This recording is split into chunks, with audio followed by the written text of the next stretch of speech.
Hey everybody, welcome back to El Dorado, EU4 multiplayer featuring Arumba and Quill and Mathis as well. Hello. Damn it! Why Hello. do you do me first this time?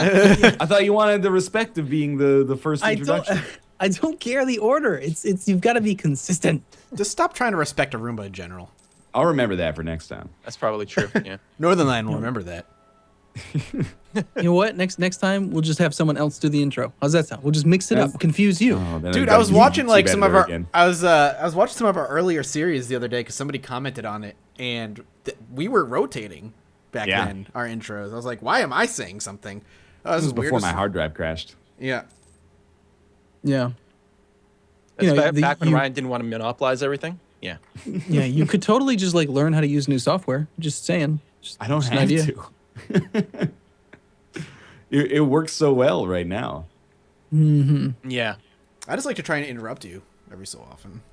It just makes it worse, like for everybody. Not really. I get a laugh, so at least Yeah, you it's get not a worse laugh, for okay, at least you- it's not worse for me. You get a small victory out of it, admittedly. You know, I think I might have told the story on this series before, but on the like Northern Line will remember that thing. In Telltale's Tales from Borderlands games, if you skip the credit sequence at the end by pressing the skip button, it says Telltale Games will remember that with like a little frowny face. It's a really cool nod. That is awesome. Yeah. Speaking of, I need to agree. go play the new episode of Game of Thrones. I've never tried those. Are they any good? Yeah, they're very Yeah. good. Yeah, I would. I've gotten to the point where I loved The Walking Dead season 1. It was like one of my favorite games of that year for sure. And then so many Telltale games just started coming out that I was like, I can't. Like I guess I'm just gonna choose whatever one is like most interesting to me. And then you're investing like 2 hours once every 2 or 3 months. And there's nothing wrong with that. That's easy to do. But now there's like 2 Telltale games coming out a month, and I'm like, I can't keep this all on the go at the same time. I'm burned out a little bit. So I just pick and choose which ones I'm interested in. Like, I have no interest in the Borderlands one, so I won't touch it. Right, I hear that one's good, but I'm not interested in it. So. Right, and I probably won't touch the Minecraft one when that comes out. Yeah, I don't anticipate that I will either.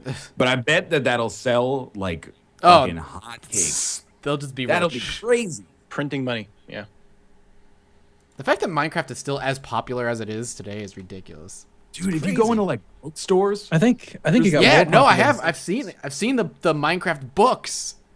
My son has them all. I mean, that's the thing. We've got an entire generation of kids who are growing up playing with it. It's the new Lego. Yeah, Like that's what they play with. So That's totally legit. It makes perfect sense. Why can't we just do a collab Minecraft series, guys? Come on. well, I think we should just abandon everything we do and just do nothing but Minecraft. I mean, that yo, works all too. those And some 8-year-olds COD use ad videos. block, man. Those 8-year-olds don't monetize well. Uh-huh. How am I Maybe supposed their to parents sell will myself to subscribe. Advertisers. I don't know. I think kids click on everything. Yeah. We should make Minecraft videos. Totally. You My probably son, get half as like- many views and still make double the money. There's like a 100% chance if you put any image of a truck on the screen, he'll click it. Guaranteed. So like That's Toyota, GMC, like they've got my son on lock. And with some marketing exec at like Toyota is like, man, these ads are generating a lot of clicks, but they're not converting at all. Just like a host of like 9-year-olds out there. Yeah, sounds about right. Someone's Holy losing shit, their my job over that. Fucking naval force limit just jumped to 83. Wow. I mean, I'll just start building ships, I guess. How many provinces can you fabricate a claim on? One at a time per country. That was a rhetorical question because I've caught Oh. this one country fabricating like 8 claims. Like if you're gonna shoot. Yeah, pull the trigger. Exactly. Do they still have a coalition against you? Let me see. Yeah, it's a smaller coalition now. What about Mathis? Nope. Although Serbia hates him. And Ashanti's not a Yeah, huge it's like- fan, I but probably just- not enough to trigger. I spanked Serbia. Oh, they have a heart next to their name for me. Ashanti, so I'm just going to take that as love. Yeah, they're friendly. I'm getting all my ducks in a row for my 16th birthday. 15. Irene Solani, Empress of the North. You only need to be 15 to leave the Regency Council. Snap. Even better. Happy birthday surprise. Exactly. For some strange reason, it's different in EU4 and CK2. 16 and CK2. Get on your shit, They're both Paradox. sort of Patch that legit, shit. But yeah, make them the same. Maybe it's historically accurate. Yeah. Regency Council is preventing you from going to war for any reason. Totally You remember historically that. accurate. We all learned about the Council of Hanover. No. Yeah. Did you? No. No, I made it up. I'll admit. I remember hearing you in one of your Binding of Isaac videos where you're like, all you gotta do is just throw in like an adjective and then like some other word and just make it sound big and then it sounds real. And then you Oh just- yeah. It's like the blank hyphen blank principle or protocol or paradigm, like any word like that. So you'd be like, yeah, man, it's like, of course your income from vassals goes up when you get influence. That's just the Napoli-Finlandia coalition principle. Sounds about It's right. like adding a province or region or city name to food to make it sound better. Oh, yeah. They call it the Detroit principle. It's named after the exception to the rule, but it's like, oh yeah, this is some Manitoban cod. It's like, oh yeah, that if you're specifying it, must be for a reason, right? That must be better than normal cod. Yeah, we were watching like a show on the Food Network, and it was called "You Gotta Eat Here," and it was basically just diners, drive-ins, and dives, but in Canada. Right, and they right. were in So Ottawa. way less Bobby Flay. I mean, not Bobby Flay, but Guy Fieri. No, they Thank had God. some other stand-up comedian guy. Yeah, But I've seen that show. he's in Ottawa, and they're like, well, first off, we batter Pacific cod, and I'm like, you're so far away from the Pacific Ocean. Just call it cod at that point, and let people's minds, you know. But I guess it's the Detroit principle. Yeah, I think I first saw it in XKCD comic. I think that's where that's from. But it's like now you can't unsee that. It's like, oh, Ontario blueberries and Yeah. Well, yeah, hops straight from the Okanagan. yeah, Those are way better than normal hops. that's true. Don't lie to me. I don't know. I don't think there's a difference in hops. The people that live in the Okanagan seem to think so. Mm-hmm. I shut down some more rebellions over here. Just getting my whole country just stabilized, making sure I'm back up to my force limit, making sure everything's converted, so I've got 100% religious unity.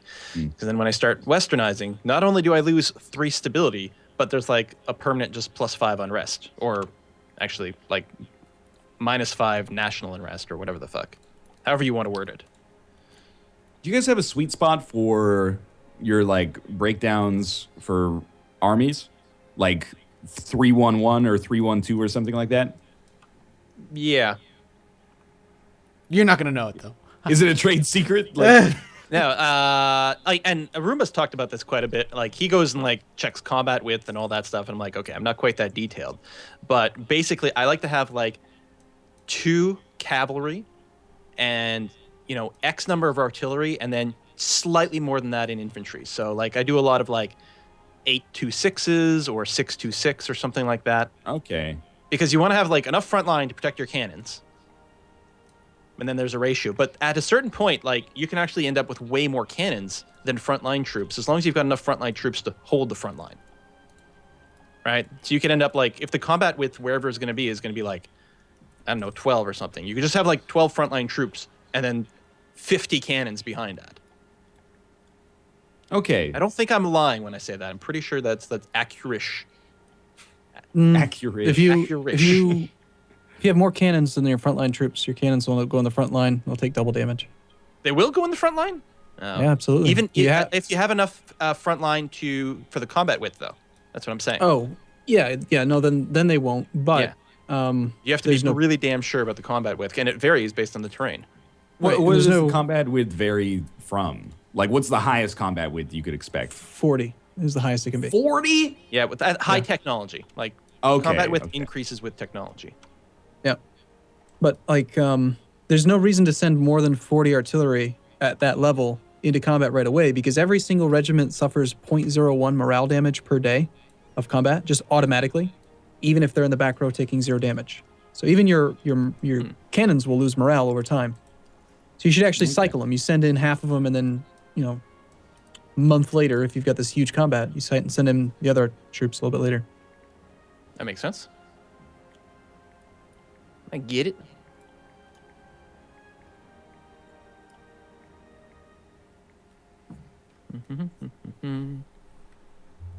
I got nothing to do, but my country is starting to look good. Yeah, I feel that. Oh, I'm supposed to be mostly improving things here, actually. Tavi Karjalainen is working to annex Vassal. He's been doing it for 283 days. He is 0.0% of the way done. Nice. Cool. All right. Oh, hey, you said all your diplomats are working, right? Just very poorly. Diplomatic reputation -3. That's probably causing some issue there. Yeah, it might have something to do with it. It's not that significant, though. Really? It goes away pretty quick. It's probably, are you overextended right now? Like, No. Do you have annexed subjects? Did you annex a subject already? I did annex a subject recently. Then if you press F11, you'll see in your country modifiers list, you'll see a little dove that says annexed subjects. It'll tell you when it goes away. Okay, it goes away in like 5 years. Yeah. So until that's gone, you will have like -3 diplo rep, and you'll have a hard time actually annexing anyone else. yeah, the annexing gets like, that's the biggest influence. Other things, the diplomatic rep doesn't really matter. But for annexing, it makes a huge difference. Just makes it like take longer. It doesn't cost you more or anything like that. In fact, if you have like really positive diplomatic reputation, you can spend like a crap ton of diplo points per month on the annexing. The annexing will go fast, but you might be like, where'd all my points go? That's fair. I am spending way too much money on a Diplo advisor to raise Diplo reputation in the hopes that maybe I can get this a little bit closer to done before my birthday. But I'm losing money in the process. That's okay. I really want a little bit more territory for here. See, my goal is to see how many times I can get the game to put my name on the map. Just these little clumps all over. I got 1, 2, 3, 4, 5, 6, 7, 8, 9, 10, 11, 12 times. That's pretty amazing. No, wait. Bermuda, 13 times. Nice. Yeah, there we go. That's what it's all about. It's not about the size of your size. It's about the number. I don't know. If you added those font sizes all together, it would be higher than any of ours. Totally. Oh, yeah. Probably true, yeah. No, I'm still pretty low on the score.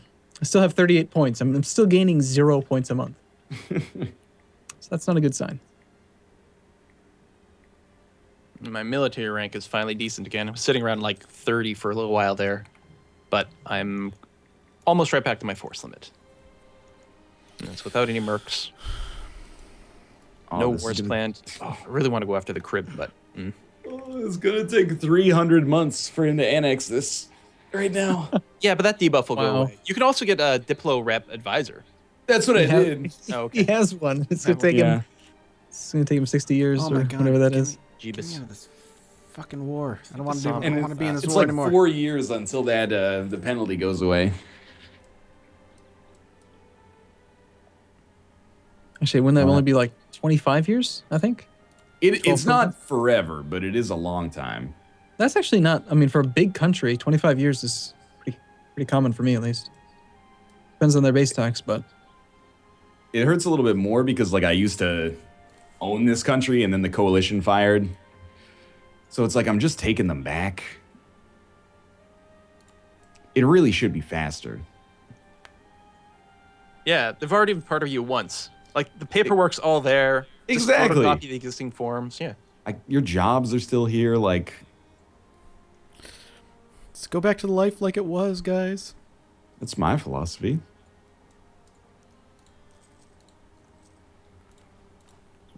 some uprisings going on here. 8 years, Gazira.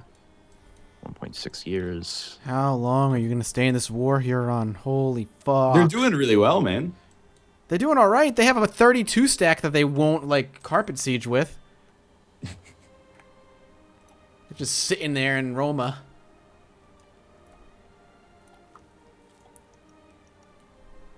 Sometimes the AI seems like a little smarter about goals, though. They'll be like, this is the conquest of Milan. And then once they can take Milan and a couple other things, they're like, okay, that's good to go. When the humans go to war, it's like, this is called the conquest of Milan, but really it's just so I can take half of your country right now. Yeah, sounds about right. There's a reason humans are better at this. Yeah, they're a little more honest. It's a little more realistic, too. I mean, historically, a lot of times it was for, very limited engagements. This province truly belongs to us, so we're going to fight you for this. Very rarely did countries just swallow each other up wholesale. Wow, Bundelgand is being eaten by the Hurons. This is going to be another major European power. Although, assuming they're opposed to Nizhny Novgorod, that'll be quite good. But It's I think another they're one actually that's friends. allied with Mathis, which is hilarious. Yeah, the Hurons and Nizhny are currently allied. God, I got they in have with them while they were tiny. Oh, yeah? Yeah. You were friends with them before they were cool?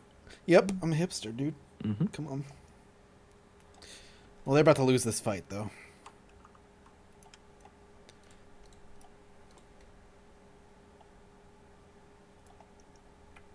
All right. Mark your calendars. June 1548. That's when I'm going to have the Diplo points necessary to take this idea. Get ready. That's not far at all. Can't wait. It's a race between will I be 16? Will this country be annexed? Lots of different things going on. Sorry, 15, right? 15? 15. 15. And they lost the fight, and they just lost like 11 war score. Whoa, when did Thuringia get so big? I know, and they're one of the people that are against you.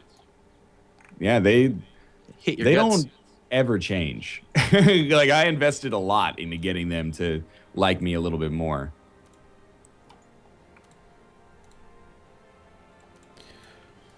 Okay. How am I going to do this? I need to come save their ass. Who you want to go save? Huron. I just want to be out of this war. Ooh, I could separate peace out of this war. You should Maybe I push, should just do like, that. in, man. I have to ask for military access from like 3 different people if I want to do that. Just use comms. My seven transport ships Yeah, man. to transfer all 45 regiments.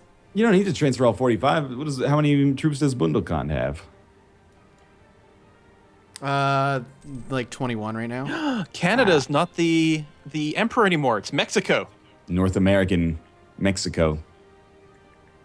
What does that mean? Is that actually Canada, like over in the New World? Can't be, right? No, Canada No. is in Germany. And apparently Mexico is too. Oh, there it is. Yeah. You two must be very happy about that then. It's pretty awesome. I've been enjoying it, even though they hate me. Well, you just have to go and conquer Canada. Well, I think I should just improve relations with Mexico and then be allied to the HRE.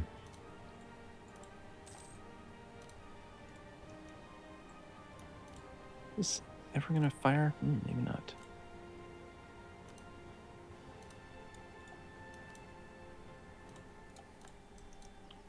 Bangladesh's Liberty Desire is slowly going down. They tell us of felt hats. Thanks, Warsberg. Mm-hmm. Hat game real strong right now. Got to have a fancy hat. It's critical. Everybody in the HRE hates me, but I'm allied to the Emperor. It's perfect.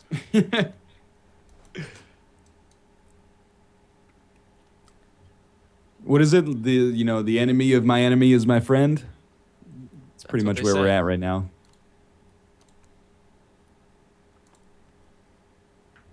All right, I'm coming, Huron, motherfuckers.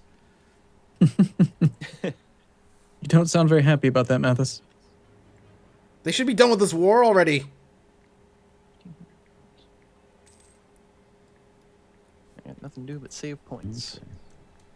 Like they have the opportunity to squash the enemy army, but they didn't.